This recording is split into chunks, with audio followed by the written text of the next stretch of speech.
Section 414, negotiating prescription drug prices. This has been a popular talking point for many, many years. President Biden mentioned it in his State of the Union speech last week.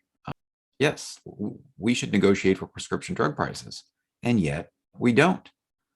Last October, a Kaiser Family Foundation survey found that 83% of voters supported this provision, and yet nothing happens. Why is that?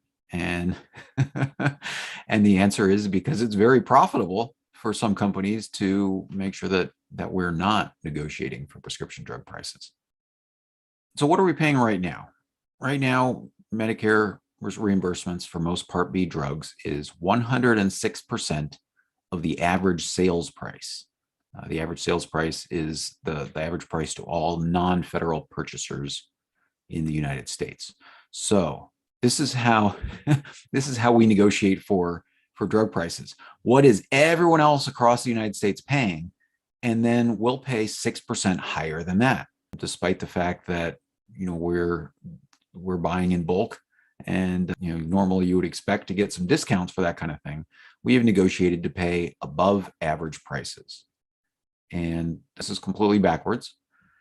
The Nonpartisan Congressional Budget Office, they have estimated that allowing Medicare to negotiate prices would save government health plans more than $450 billion over 10 years. That's a lot of money because we're not negotiating for these prices. As I said, this has been around for a long time. Language in Section 414 comes from legislation that's been introduced year after year.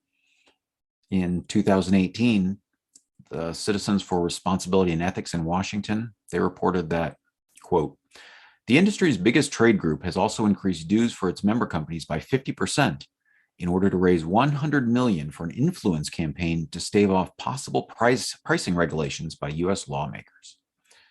The industry is always concerned about what if we do the common sense, what if government does the common sense thing of negotiating for prescription drug prices.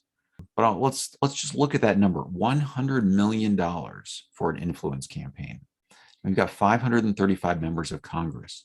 So that's about $187,000 to each of them to persuade them not to disrupt the status quo. And again, if we're going to save $450 billion over 10 years, that's say $45 billion a year on average. So if you could spend $100 million in order to get an extra $45 billion in profits, pretty good investment for the drug companies that are lobbying to block prescription drug negotiation.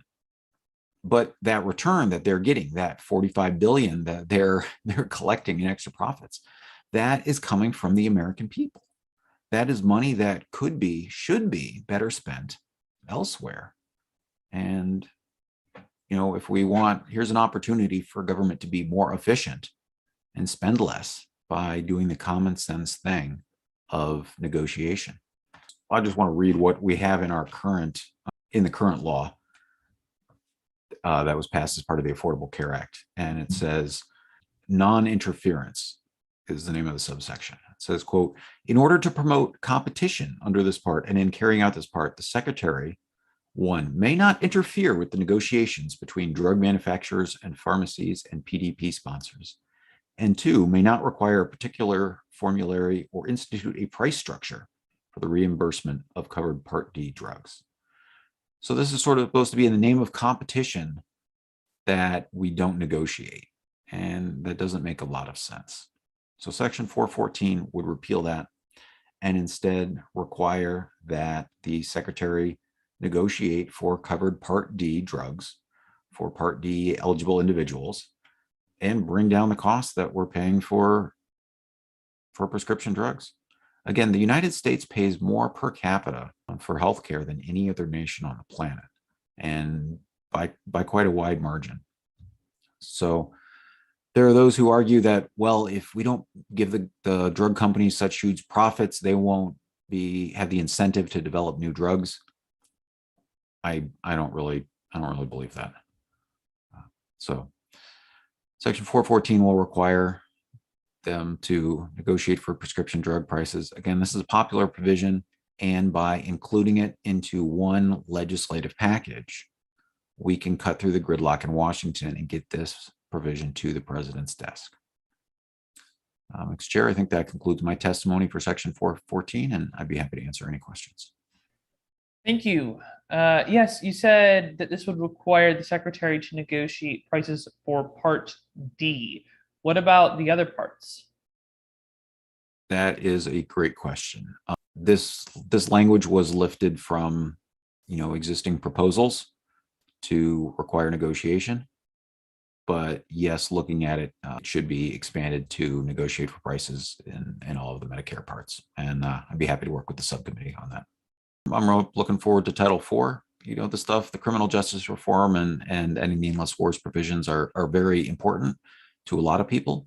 But when it comes to promoting the general welfare, these are the things that affect hundreds of millions of Americans and that have a much broader impact. And these are problems that need to be addressed, and these are some solutions. I hope we can do it in 2022.